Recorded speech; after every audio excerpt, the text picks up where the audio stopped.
Meu nome é Guilherme Muricy. Eu vou apresentar o meu memorial de atividades acadêmicas da promoção a professor titular do Museu Nacional da Universidade Federal do Rio de Janeiro. Minhas áreas de atuação são a biologia marinha, a zoologia e a ecologia, especificamente a taxonomia, biologia e ecologia dos filiporídeos. Eu vou falar rapidamente dos meus dados biográficos da escola, da minha infância e adolescência, e depois da graduação em biologia, da pós-graduação, da docência, da pesquisa científica, atividades de curadoria, extensão universitária, divulgação científica, gestão e administração na UFRJ.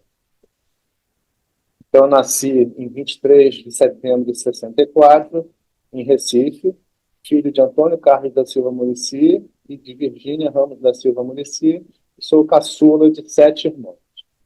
A família do meu pai eram 13 irmãos, então bem maior, e uma pessoa que não aparece nessa foto, mas que é bem interessante do ponto de vista da minha carreira, foi o meu avô. Eu não cheguei a conhecê-lo, porque ele faleceu em 1944, mas ele foi um militar que, em 1896, chefiou uma expedição ao interior do Paraná, que ainda era muito pouco explorado, bastante selvagem, e essa expedição foi registrada num livro que ele publicou, que foi publicado depois da morte dele, e que narrava, então, todas as coisas que ele encontrou nessa viagem. Então, ele citou a parte de geografia, hidrografia, botânica, zoologia e antropologia. E no que interessa aqui para a gente, ele citou várias espécies de peixes ósseos, anfíbios, répteis, mamíferos, aves, e especialmente duas espécies que ele citou tinham problema de confirmação de ocorrência, a ariranha e a preguiça de três dedos. Então, ele já tinha uma vocação para zoólogo e explorador, e eu acho que eu herdei um pouco dessa vocação para zoólogo da parte dele. A família da minha mãe eram 8 irmãos lá de Recife, e eu marquei aqui especialmente meu tio Paulo, que era um mergulhador, era uma pessoa do mar, vivia fazendo caça submarina, mergulhando, então foi uma grande inspiração para mim também, para me dedicar a essa área de biologia marinha. Quando eu era criança, a gente brincava no jardim da casa dos meus pais e eu comecei a fazer minhas primeiras experiências científicas, entre aspas, em zoologia, que foi queimar formigas com lupa usando o calor do sol. Então, foi tipo de experiência meio cruel, mas que mostrava já uma curiosidade em relação aos bichos em geral, aos insetos e também às plantas, e enfim, fazer experiências. E também lia com muita avidez a enciclopédia Os Bichos, da editora Abril, que mostrava, enfim, diversos animais, gerando interesse, então, pela zoologia. Depois, em 1960, 70, na minha infância e adolescência, nós íamos, às vezes, para Recife, passar férias, e ficávamos na praia de Pau Amarelo, onde eu e meus irmãos pescávamos siris, polvos e pequenos peixes nessas piscinas naturais. Então, comecei a ter o contato com o mar. Também, nessa época, nós íamos também, frequentemente passar férias em Arraial do Cabo, onde nós ficávamos na Praia dos Anjos, e saíamos também, às vezes, de barco, e principalmente eu via meus irmãos mais velhos saindo nesse barquinho da minha família para fazer caça submarina, e ficava na praia, porque era muito pequeno, e ficava vendo, esperando eles voltarem para ver os peixes que eles pegavam e tal. Então, isso foi aumentando bastante o meu interesse pela biologia marinha já na adolescência. Eu fiz em termos de formação escolar, eu fiz primário no Colégio Cantinho Feliz, na Tereza, e depois fui para o curso Palas, na Tijuca, que era um preparatório para o Colégio Militar. Antes de entrar para o Colégio Militar, minha mãe colocou eu e todos os meus irmãos no Colégio São Vicente de Paulo, no Pós-Velho, no Rio de Janeiro, onde eu fiz desde a quarta série até o científico e o vestibular. Então, em 1982, eu entrei para a graduação em Biologia na UFRJ, estudo de Biologia, e meu interesse inicial era em relação à aquacultura. Meu pai trabalhava numa empresa que tinha uma salineira no Nordeste, uma salineira lá em Macau, no Rio Grande do Norte, e nessa salineira eles também faziam cultivo de camarão, cultivo de artemia salina, eles estavam começando a desenvolver essa área de aquacultura. Então, eu fiquei bem interessado em trabalhar nesse tipo de pesquisa em aquacultura.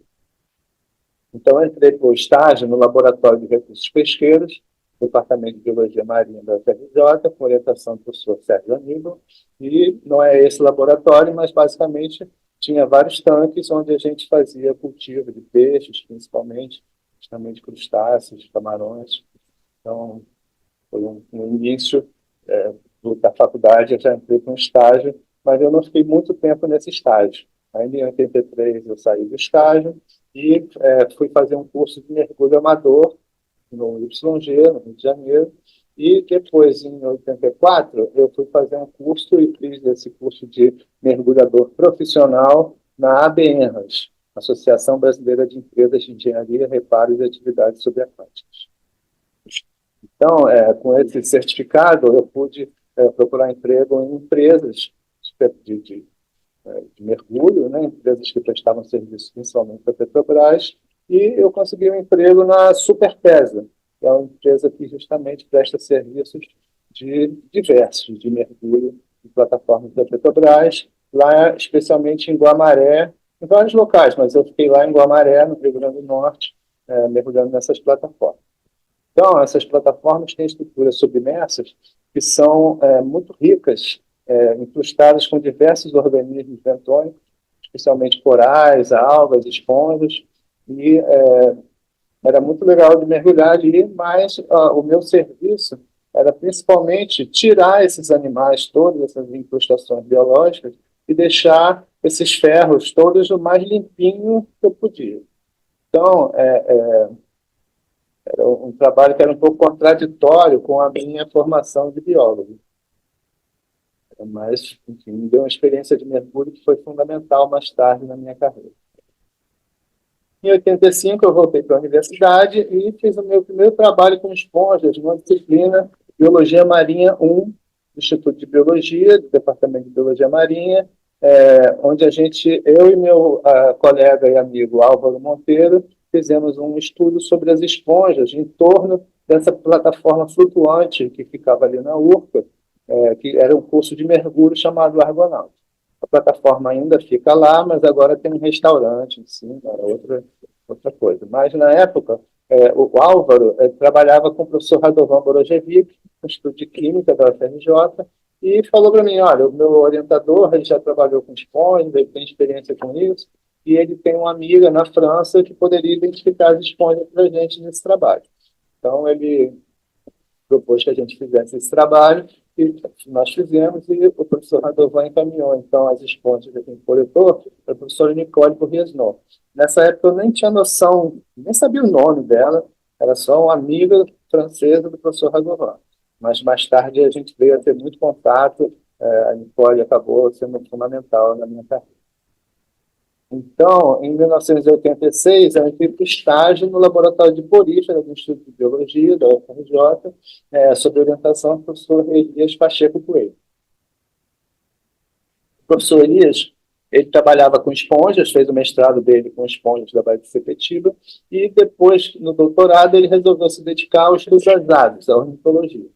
Então, ele abriu vaga para estágio no laboratório, já deixando claro que ele não ia poder ser assim muito presente, porque ele estava se dedicando a outro grupo. Então, nós tivemos que buscar ajuda com outras pessoas para poder entender como é que se fazia o trabalho com os pontos. Então, nós fizemos um curso, organizamos um curso de taxonomia de porífera do Brasil, com os professores Elias, que não está nessas fotos, mas também a professora Solange Peixinho, da UFBA, Federal da Bahia, Antônio Solecava, Departamento de Genética da UFRJ, Radovan Borojevic, do Instituto de Química da UFRJ, e a professora Nicole Bourriesnon, lá de Marseille. E os alunos fomos eu, o Eduardo Raidu, a Michele Clautal, o Márcio Custódio, a Cláudia Russo, o Flávio Cordeiro e a professora Maria Angélica Haddad, da Federal do Paraná. Então, esse curso foi um marco, realmente foi muito importante desse grupo todo. Eu, a Michele, o Eduardo, o Márcio, continuamos trabalhando com esponjas, e a Cláudia Russo, é professora do Departamento de Genética da FRJ. Só o Flávio Cordeiro é que mudou de área e foi trabalhar com teatro. Então, foi o único que não seguiu a carreira. A professora Maria Angélica já era professora na Federal do Paraná, trabalhando com hidrogênio.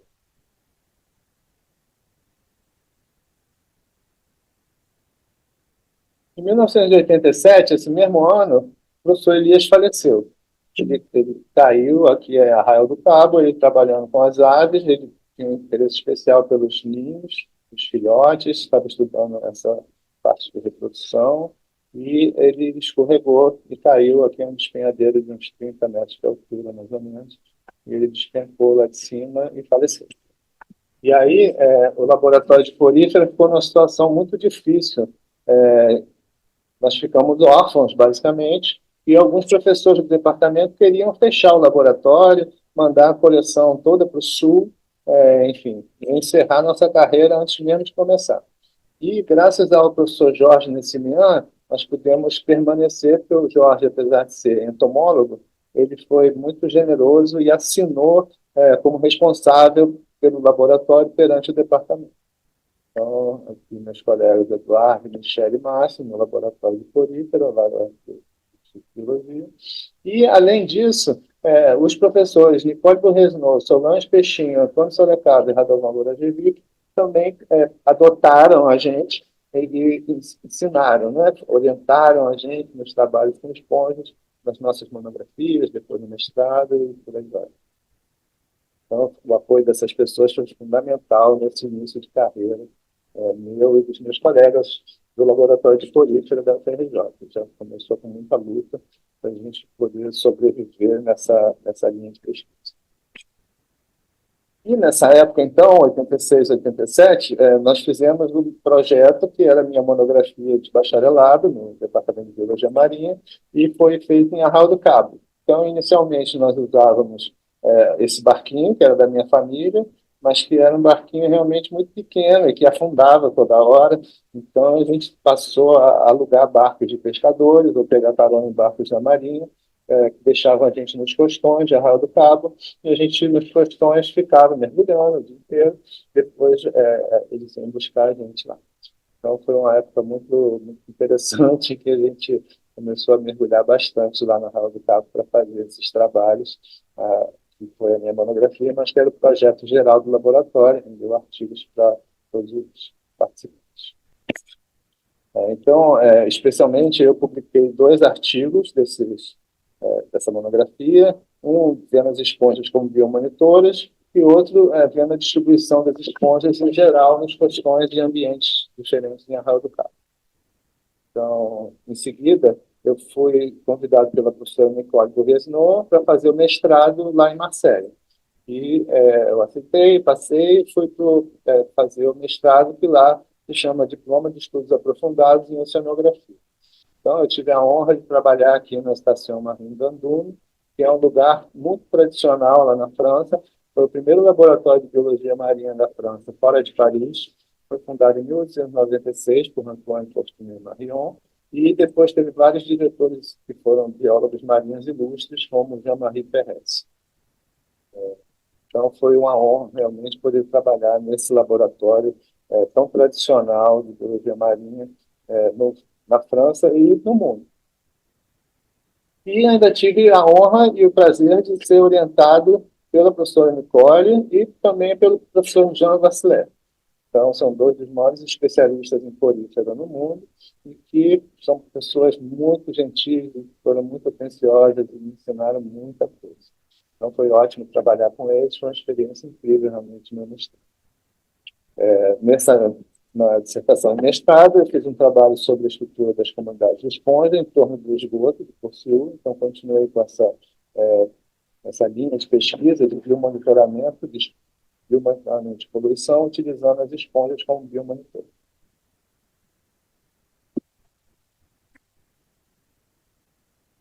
Depois do mestrado, eu passei por alguns 2 anos muito difíceis, com o meu divórcio, capotei com o carro, Fiquei a maior parte do tempo sem bolsa, exceto o período que eu trabalhei no IAPM. Fiquei sem casa para morar, então voltei para casa dos meus pais. E trabalhei em empregos que não eram assim os melhores, como mestre em biologia. Então, trabalhei de garçom, de professor de música em creche, de vendedor de curso de inglês, mas realmente foi bom para eu ver que eu não sirvo para nada disso, porque realmente a minha vocação era para biólogo, então eu procurei entrar para o doutorado e falei com o professor Radovan, e ele era o coordenador da pós-graduação em bioquímica, da Instituto de Química, e ele me aceitou lá, desde que eu fosse orientado pelo professor Antônio Solecava e pela Nicole Bourresnon. Então, eu fui oficialmente no Rio de Janeiro, orientado pela Solecava, e fiz um doutorado de sanduíche com a Nicole, lá em Marsella, em que o professor Jean Vassilé também ajudou a dessa. Então, o professor Radovan e o Jean Vassilé foram orientadores extraoficiais, e os orientadores oficiais foram o Antônio Solecava e a Nicole. Então, fiz o doutorado no Instituto de Química da UFRJ e voltei para a Estação Marim Gandume, em Marseille, onde eu fiquei 9 meses fazendo um doutorado de sanduíche. Bom, nessa tese de doutorado, eu trabalhei com a avaliação de caracteres bioquímicos, citológicos e morfológicos da sistemática de plaquinídeos. Então, mudei bastante de área de linha de pesquisa, que eu trabalhava muito com ecologia, a parte de monitoramento, e passei a me dedicar mais à taxonomia, especialmente na busca de novos caracteres para a sistemática de esponjas. Então, depois eu vou falar um pouco mais desses trabalhos, mas só para vocês terem uma noção, né, de que foi uma tese que rendeu vários artigos com diversos aspectos da sistemática de homosfera. Então, como experiência profissional, em 84 eu fui mergulhador profissional na Superterra, e antes de terminar meu doutorado, eu entrei como professor assistente no estudo de biologia da UFRJ. Depois eu defendi o doutorado no mesmo ano, 96, fui professor adjunto lá no IB, e em 98 eu me transferi para o Museu Nacional como professor adjunto. Permaneci assim até 2012, quando eu passei para professor associado do Museu Nacional, eu permaneço até hoje. Sendo que no período de 2022 e 2025, eu também fui pesquisador afiliado ao Instituto de Pesquisa de Jardim Botânico do Rio de Janeiro. É um trabalho voluntário, sem vínculo empregatício nem remuneração, mas que me deu a oportunidade de contribuir com o Jardim Botânico e de ter uma sala com condições de trabalho, coisa que eu não estava tendo na época na UFRJ. Em termos de docência, então, eu dei aulas na graduação, na época que eu estava no Instituto de Biologia da FRJ, então eu dei aulas no curso básico, Zoologia 1A, a parte de políferos, quinidários e ptenóforos, tanto no turno diurno quanto no turno noturno. E dei a matéria de espongiologia, no bacharelado em zoologia, nos períodos em que eu estava lá, e depois também, em vários anos, eu continuei contribuindo para essa disciplina, mesmo depois de ter me transferido para o Museu Nacional. E no Museu Nacional, eu dou aulas exclusivamente na pós, porque o museu não tem graduação. Então, eu dou aula na pós-graduação desde 1999, sendo que, desde 1998, na verdade, sendo que eu dei principalmente duas matérias, Fundamentos de Redação Científica e Biologia de Turismo. Então, eu sou especialmente orgulhoso dessa matéria de Fundamentos de Redação Científica, que foi uma matéria que eu criei para ajudar os alunos a publicarem seus artigos. Eu sei que quando o primeiro artigo é sempre muito difícil, a gente não tem experiência e fica cheio de dúvidas, então eu criei essa matéria para ajudar alunos de diferentes áreas. Então, uma matéria que sempre despertou bastante interesse dos alunos, e a matéria é essencialmente prática, ou seja, cada aluno tinha que escrever um artigo realmente para publicar sobre o tema que achasse melhor. Então, eu ajudei alunos de várias áreas, taxonomia de insetos, taxonomia de crustáceos, de várias coisas de metabolismo, de fósseis, de estrutura de comunidades, de zooplâncton. Então, realmente, alunos diversos, até de botânica, teve um aluno que fez essa matéria e publicou seu artigo. Então, mais de 40 artigos foram publicados por alunos da pós-graduação de Biologia do Museu Nacional dentro da minha disciplina. Então, acho que foi uma disciplina bastante útil, ainda é bastante útil, para os alunos em geral. E a matéria de biologia de porífera é uma matéria muito mais específica, com interesse mais restrito, então, principalmente alunos que trabalhavam com esponjas ou trabalhavam com grupos que são associados a esponjas, como corais ou poliquetos, enfim, estudantes de biologia marinha, principalmente, mas isso no mestrado de zoologia. Então, nós levávamos esses alunos para a Ilha do Bonfim, principalmente, lá em Angra dos Reis, ensinávamos a mergulhar, a coletar esponjas, a quantificar essas esponjas, e depois a gente ia para o laboratório e fazia a parte de identificação desse material. Então, fazia lâminas, lâmina de espícula, lâmina de corte, descrever as espécies e depois identificar e fazer um relatório com a descrição dessas espécies. Então, é uma matéria bem interessante que ensinou muita coisa para os alunos, especialmente os alunos de biologia de porífera, alunos que estavam interessados em trabalhar com esponjas, principalmente. Bom, em termos de produção científica, eu publiquei 131 trabalhos na minha carreira toda, sendo 114 artigos em periódicos, 5 artigos completos em anais de congresso, 3 livros completos e 9 capítulos. Falar um pouco só sobre as minhas principais linhas de pesquisa. Como eu comentei na minha graduação, né, eu trabalhei principalmente com as esponjas como bioindicadoras de poluição e a distribuição das esponjas em ambientes diferentes dos costões, lá em Arraial do Cabo.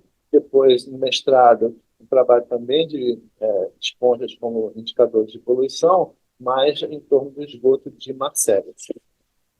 Então, fizemos trabalhos sobre estrutura de comunidades, riqueza, diversidade, etc.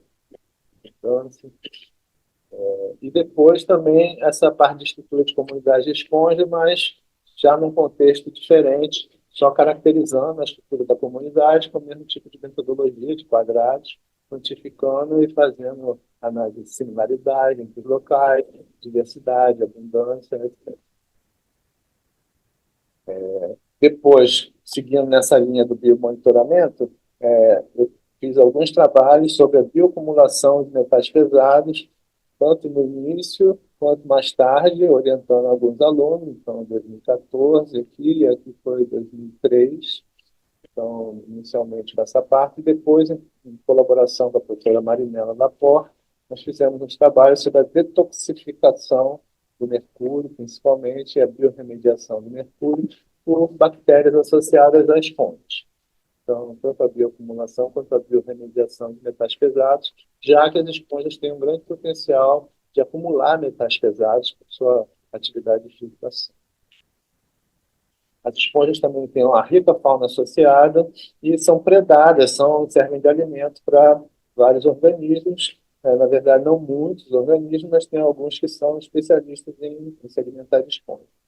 Então, publicamos alguns artigos, sempre para os meus alunos, sobre a fauna associada, sobre produtos químicos que influenciavam nessa fauna associada, inclusive com colaboração do professor Renato Crespo, e alguns trabalhos sobre a espongivoria, que é a alimentação de outros organismos que comem esponja.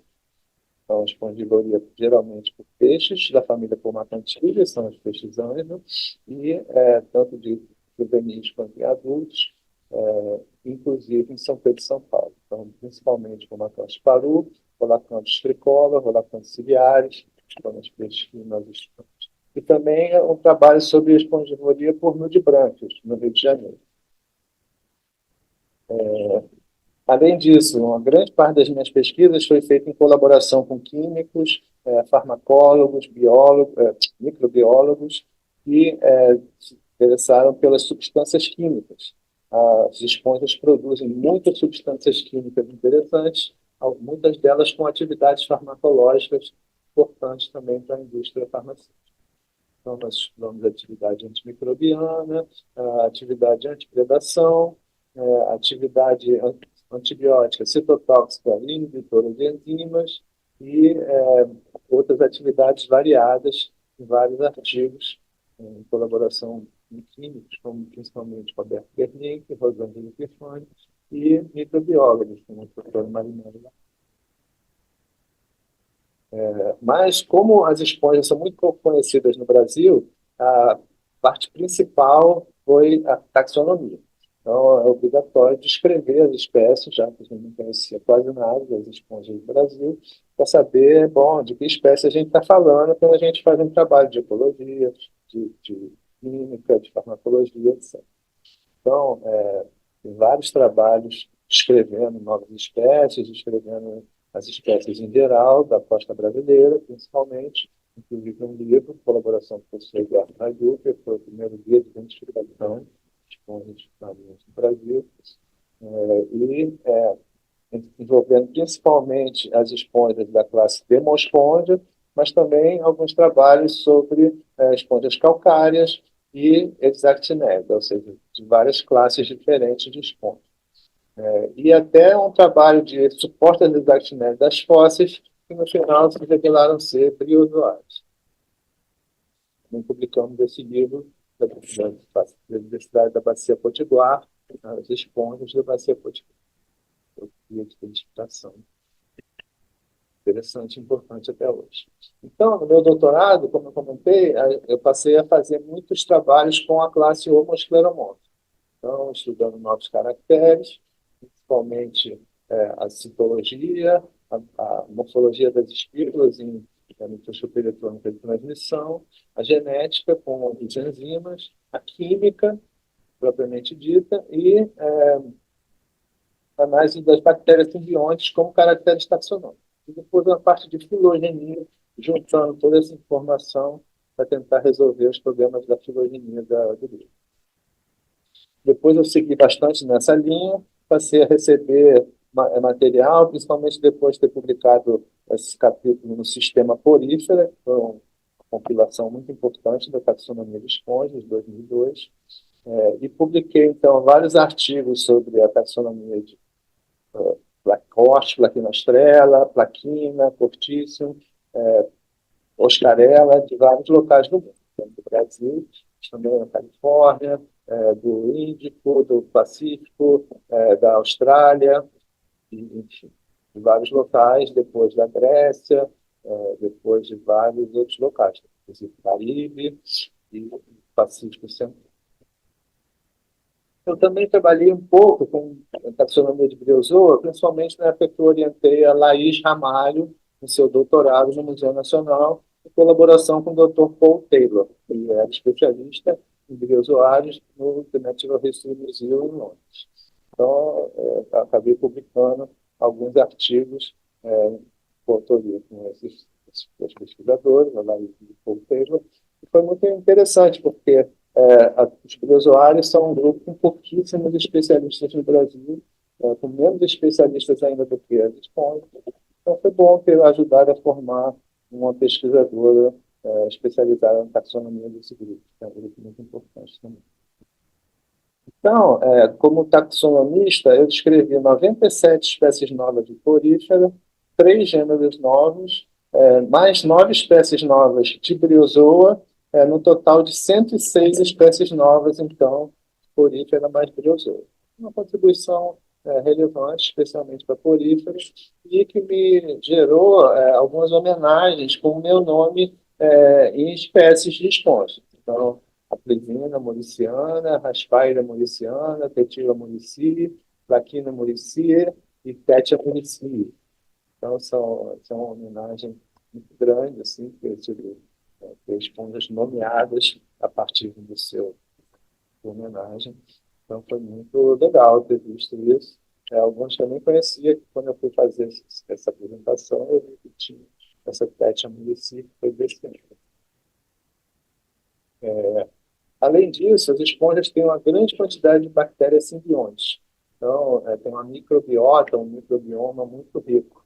Então, eu comecei a estudar as associações entre bactérias e as esponjas, inicialmente com o Dr. Ricardo Vieira, do Instituto de Bioquímica Médica, da UFRJ, depois tanto as bactérias quanto as arqueias, e depois com a professora Marinela Laporte, do Instituto de Microbiologia da UFRJ, e aí já com um enfoque mais de biotecnologia. Então, sempre buscando substâncias, bactérias que produziam substâncias antimicrobianas ou com outras atividades de interesse biotecnológico. Então, nós fizemos vários artigos, é uma colaboração ainda muito produtiva e que eu gosto muito, me orgulho bastante e acho que vai ter ainda continuidade por muitos anos. Mais recentemente, eu comecei a estudar as esponjas de cavernas submarinas, passei a fazer parte como editor do WORCS, que é o World Register of Marine Cave Species, e também publicamos artigos sobre as comunidades de esponjas e a primeira descrição de cavernas submarinas em Fernando Noronha e a descoberta de uma nova caverna submarina na Ilha da Trindade. Então, nós nos voltamos principalmente para as ilhas oceânicas para fazer esses trabalhos, o que é muito interessante e muito relevante. Além disso, como pesquisador afiliado ao setor de algas do Jardim Botânico do Rio de Janeiro, eu participei de dois artigos, duas listas de espécies que estão disponíveis na internet no catálogo das plantas das unidades de conservação do Brasil. Então, muito feliz de ter podido contribuir para essas listagens. Também orientei uma aluna de iniciação com dois pôsteres que ela fez sobre as associações entre esponjas e algas no Rio de Janeiro. Em termos de divulgação científica, nossas pesquisas foram tema de uma reportagem na revista do Globo, e que teve uma relevância grande, teve uma repercussão bem grande, e que gerou, por exemplo, cartas de pessoas, de jovens, dizendo que tinham decidido fazer biologia marinha por ter lido essa reportagem. Então, é muito interessante essa parte de divulgação, porque a gente consegue despertar a vocação de jovens que ainda não se decidiram o que vão fazer, profissionais, e que muitas vezes podem fazer uma pesquisa ou se especializar na parte de pesquisa de biologia. Então, depois publiquei um artigo com a professora Marinella, na Ciência Hoje, sobre as utilidades de esponjas e das bactérias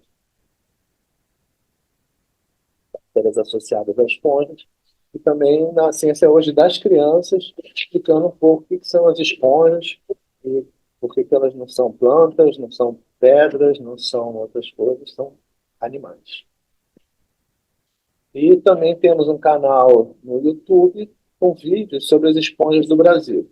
Então, nós estamos organizando esse canal no YouTube, tem diversos vídeos com apresentações de trabalho, relatos de expedições científicas, e que, enfim, nós queremos realmente juntar o máximo possível de informação para disponibilizar para a população sobre as esponjas do Brasil. Além disso, dentro do projeto Cientista do Estado da FAPERT, nós visitamos diversas escolas municipais e escolas públicas em geral do Estado do Rio de Janeiro, e também fizemos apresentações na Quinta da Boa Vista, dentro do projeto Museu Nacional Vivo. Então, essas exposições foram bem interessantes, porque a gente pôde também lidar com crianças e despertar um pouco o interesse pela ciência e apresentar um pouco a importância das esponjas para essas crianças que, na maioria, nunca tinham ouvido falar nos animais de esponja. E acho que o retorno foi grande, principalmente quando a gente vê comentários como esse: amei as esponjas do mar. Então, as crianças são muito espontâneas, realmente falam o que pensam, e é muito legal poder conviver com elas e apresentar o nosso trabalho para elas. Além disso, eu participei como professor no curso de Taxonomia e Ecologia dos Esponjas do Caribe, no Smithsonian Tropical Research, no Panamá, onde também são formados alunos, já no nível de graduação e até de pós-graduação, de vários países, dos Estados Unidos, da Colômbia, vários países do Brasil, e que têm algum interesse com esponjas do Caribe. Então, é muito interessante o curso organizado pela professora Cristina Dias e pelo Roberto Tapia, que desperta várias vocações para trabalhar com poríferas especificamente. Vários desses alunos, até hoje, continuam trabalhando com poríferas, são pesquisadores, profissionais e que trabalham, que apresentam seus trabalhos em congressos internacionais de esponjas, etc.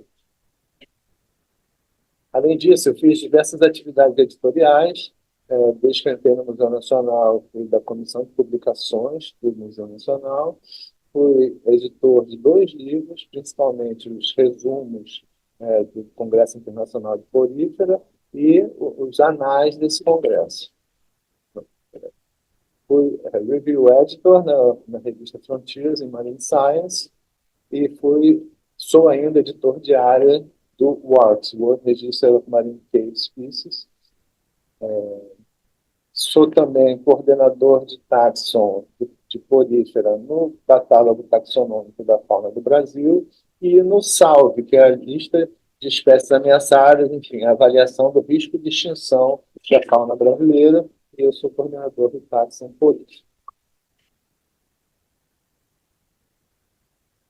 Além disso, eu fui revisor ad hoc de diversos artigos, 41 artigos revisados de 21 revistas de outro país. Essa atividade de revisão é muito importante para a ciência, porque permite uma filtragem dos artigos antes deles serem publicados.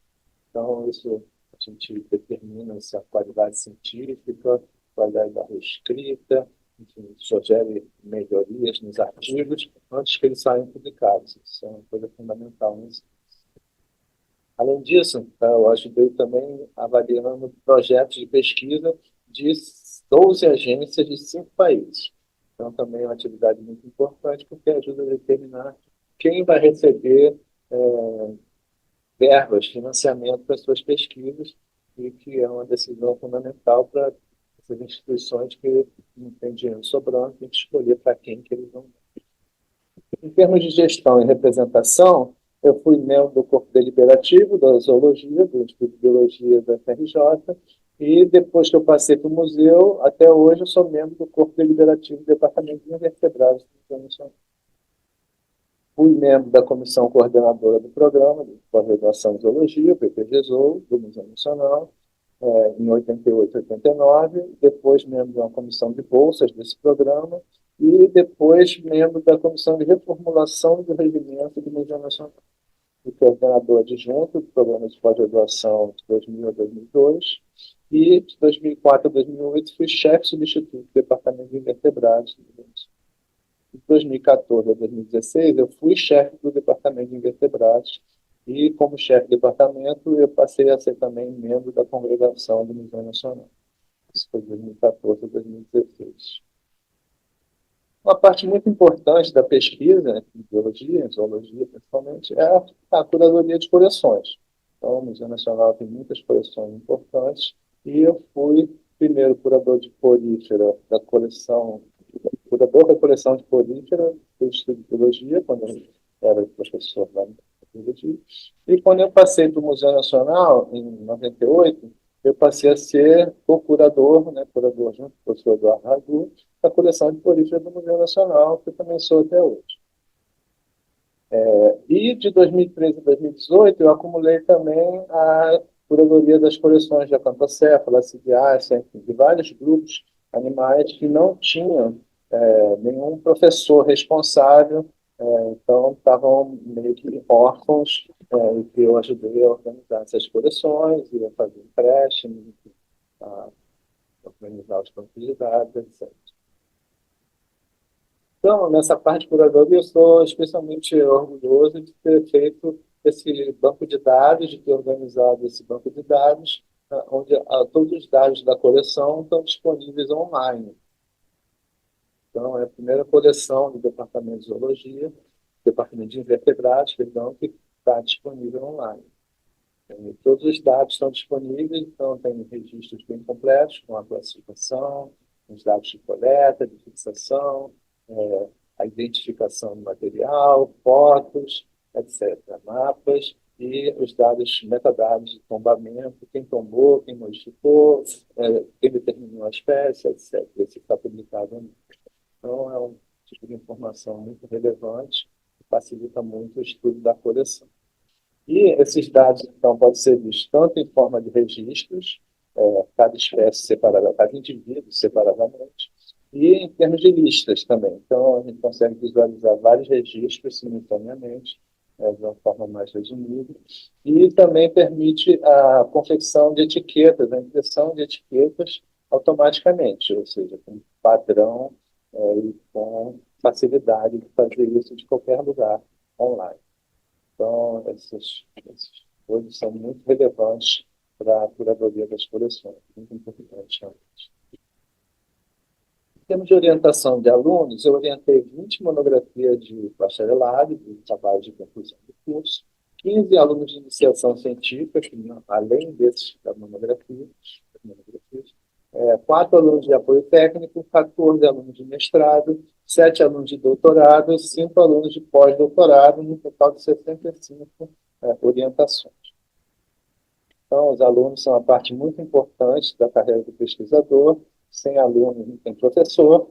E foi muito bom ter convivido com esses alunos todos. Foi realmente uma experiência muito rica e vários deles são meus amigos até hoje. Então, mesmo durante a pandemia, nós continuamos orientando os alunos através da internet, desses programas online.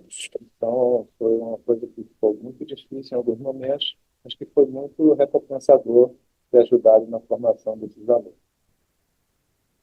E também eu tenho que mencionar aqui as crianças esponjólogas, frequentemente filhos dos alunos ou filhos dos colaboradores, dos colegas. Então, aqui a Lara Rostum, filha da minha ex-aluna Bárbara Rostum, que hoje está morando em Portugal.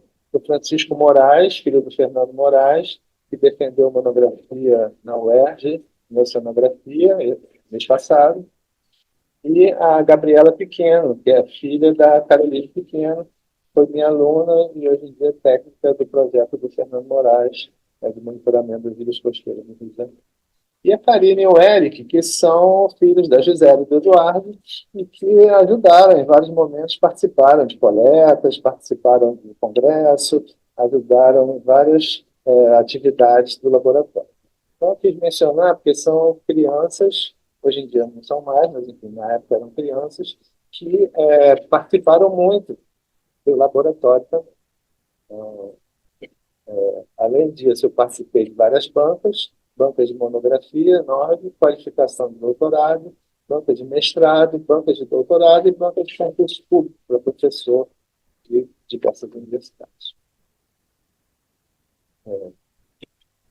Além disso, uma das coisas que eu acho mais relevantes, talvez, na minha carreira, foi ter ajudado a organizar o 7º Simpósio Internacional de Polífera em Búzios, em 2006. Então, foi a primeira vez que o Congresso Internacional de Polífera foi realizado no Brasil e foi um evento realmente extraordinário. Reunimos 270 pesquisadores e adoraram o Congresso e acho que foi especialmente importante para os alunos, estudantes brasileiros, que tiveram a oportunidade de conhecer pessoalmente todos esses autores internacionais que a gente só conhecia, na maioria, pelas publicações. Então, foi muito importante, que estimulou muitas carreiras de estudantes que viraram depois pesquisadores. Foi realmente um congresso bem marcante. E aqui a gente pode ver a Karina, Raidu, o Eric, os filhos do Eduardo e da Gisele, e aqui a Gisele e os pais dela, seu Moacir e Dona Wanda, escondidinha ali atrás. Então, as famílias realmente participaram muito. Foi uma coisa só, a gente fazendo nosso trabalho. Então, teve toda essa colaboração das famílias, inclusive a Patrícia Moraes, que não está aqui, a mãe do Fernando, mas que foi essencial nesse congresso. Então, esse congresso foi realmente um marco na história da espongologia no Brasil, e agora a gente está pensando em fazer um outro, mas vamos ver quem vai ser o organizador. Além disso, eu coordenei projetos de pesquisa, 27 projetos, sendo 13 do CNPq, 11 da FAPERJ, 1 da CAPES e 2 da Petrobras. Isso eu quero mencionar especialmente esse projeto, um dos projetos da Petrobras, que foi para o desenvolvimento de taxonomia de esponjas marinhas no Brasil, primeiro pela verba, que foi a maior verba que eu recebi na minha carreira, mas principalmente pelo que a gente pôde realizar nesse projeto. Então, nós pudemos fazer uma reforma grande no laboratório de florífero do Museu Nacional, que era muito improvisado, bastante bagunçado, eu tenho que confessar, eu admito, mas que nesse projeto nós pudemos contratar uma excelente arquiteta que fez uma reforma muito grande no laboratório, com confecção de bancadas, troca do piso, armários, enfim. Tornou o laboratório um lugar muito melhor para se trabalhar, tanto em termos de bem-estar, que a gente tinha de trabalhar num lugar mais organizado, quanto em termos de praticidade mesmo. Então, foi fundamental essa reforma, que foi feita em 2008. Além disso, nós fizemos a reforma também no Laboratório de Biologia de Polífera da Federal de Pernambuco. Então, antes do projeto, não existia um laboratório de polífera. O pessoal que trabalhava com esponjas tinha um cantinho de bancada no laboratório de malacologia. E nós pudemos fazer, então, realmente criar um laboratório de verdade, com bancadas, com capelas, com armários, com microscópios, computadores, e todo o material necessário para o trabalho com esponjas. Hoje em dia, o professor Ulisses Pinheiro ocupa esse laboratório. Então, foi uma coisa muito importante, que é muito útil até hoje. Além disso, nós pudemos contratar técnicas para fazer a manutenção da coleção polífera do Museu Nacional, que estava bem estragada, com mofo, principalmente, frascos inadequados, etiquetas escritas à mão. Nós pudemos trocar os frascos, limpar, trocar a etiqueta, cuidar realmente da manutenção dos espécimes. É uma coisa fundamental, não adianta ter um banco de dados bonito e ter os espécimes sendo estragados pelos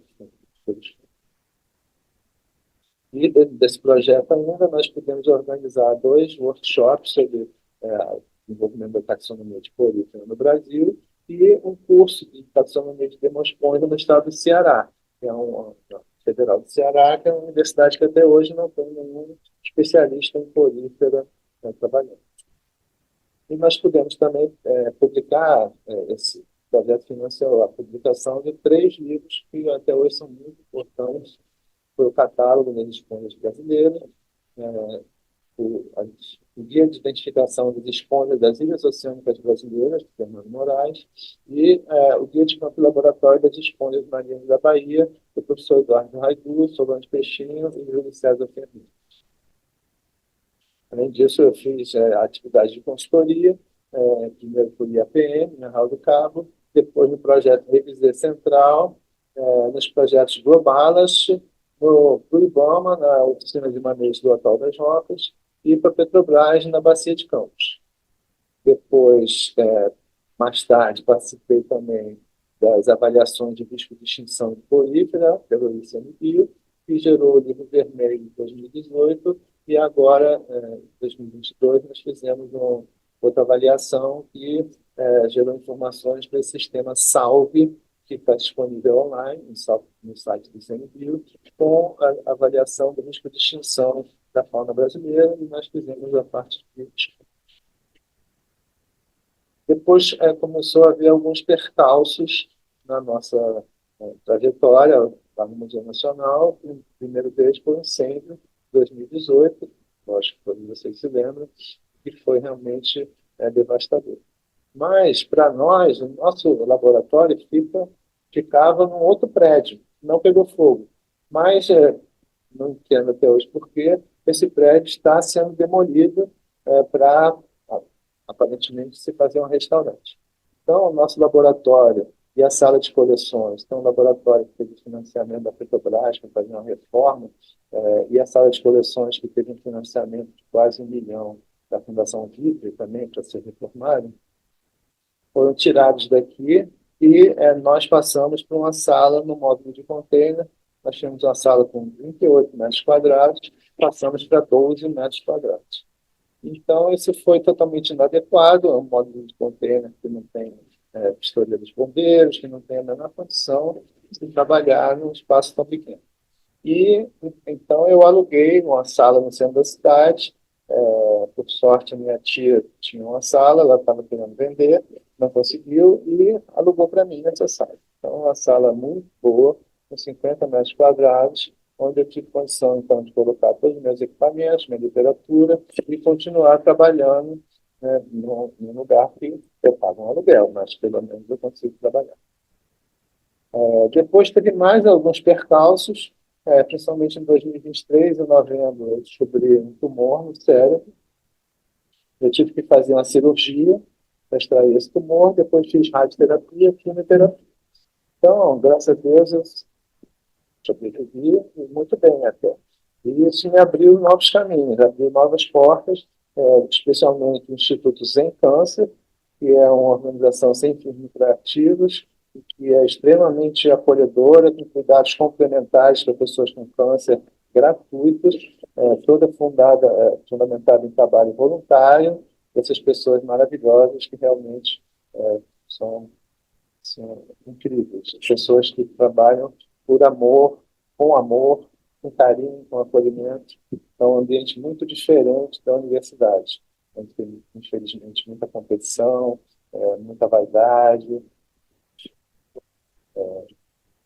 Eu também passei a frequentar um centro de meditação budista, que me ajudou muito também a controlar minha mente, superar essas dificuldades todas que a gente eu estava vivendo nessa época. E em 2025, em julho desse ano, eu descobri um novo tumor e tive que voltar, então, para a rádio, fiz uma radiocirurgia. Eu voltei para a máquina de radioterapia lá da Clínica São Vicente e fiz uma radiocirurgia para necrosar esse tumor. Eu estou esperando, em outubro, eu vou fazer a ressonância para ver se realmente teve resultado essa radiocirurgia. Mas isso também me abriu outros caminhos. Então, passei a frequentar mais a Igreja Católica e também um templo espiritualista, que é um hospital espiritual, que ajuda na cura espiritual das pessoas. Então, são duas coisas que têm me dado muita força para continuar no meu trabalho e na minha vida em geral. Então, como conclusão, eu achei essa mensagem aqui muito interessante. Que possamos complicar menos, acreditar mais, magoar menos, amar mais, deixar de lado o orgulho e a vaidade que apenas impedem a nossa caminhada, não valorizar o que não tem valor, especialmente as coisas negativas, desapegar dos medos e apostar mais em nossos sonhos. Quando a gente sonha, quando a gente acredita, quando a gente tem fé em nós mesmos, em Deus, no mundo, na vida, a gente consegue fazer as coisas por mais difíceis que sejam.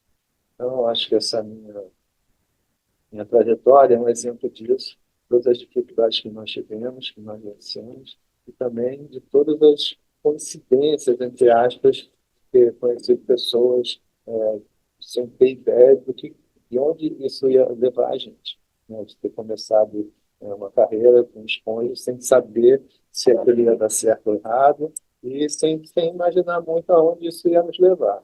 E hoje em dia é muito interessante ver que o grupo de brasileiros que trabalham com esponjas é um dos mais importantes do mundo. Então, nós temos a professora Michelle Plautal, que é a maior especialista em calcária do mundo, o professor Eduardo Radu, que é um dos maiores especialistas em taxonomia de esponjas em geral no mundo, e eu mesmo, que sou um dos maiores especialistas em taxonomia de homospermia.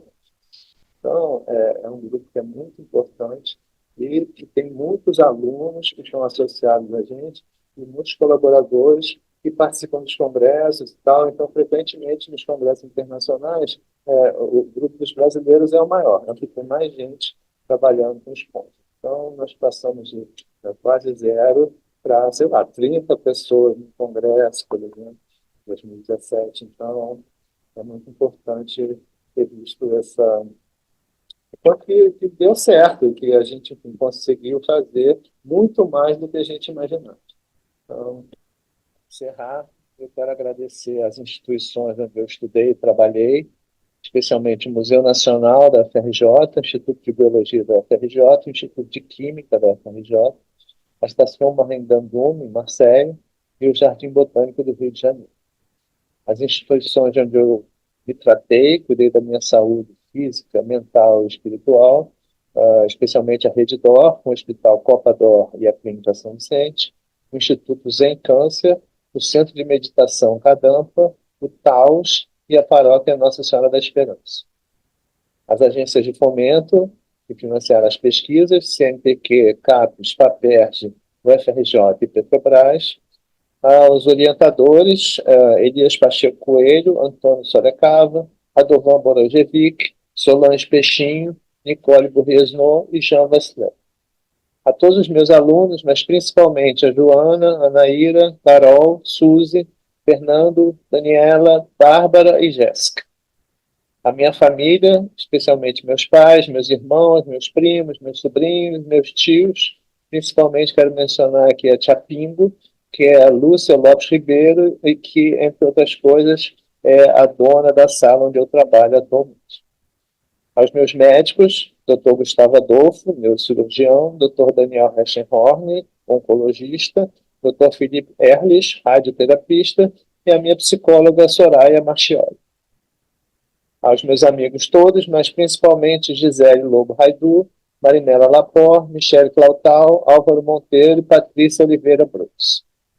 A banca avaliadora, por ter aceitado esse convite, especialmente, então, a Gisele, a Marinela, a Cristina, o Renato, o Abílio, o Adriano e o Joe Chris. E agradeço a Deus que ilumina sutilmente os caminhos tortos das nossas vidas e que iluminou muito minha vida inteira. E agradeço a todos vocês que tiveram a paciência de assistir a essa apresentação. Obrigado.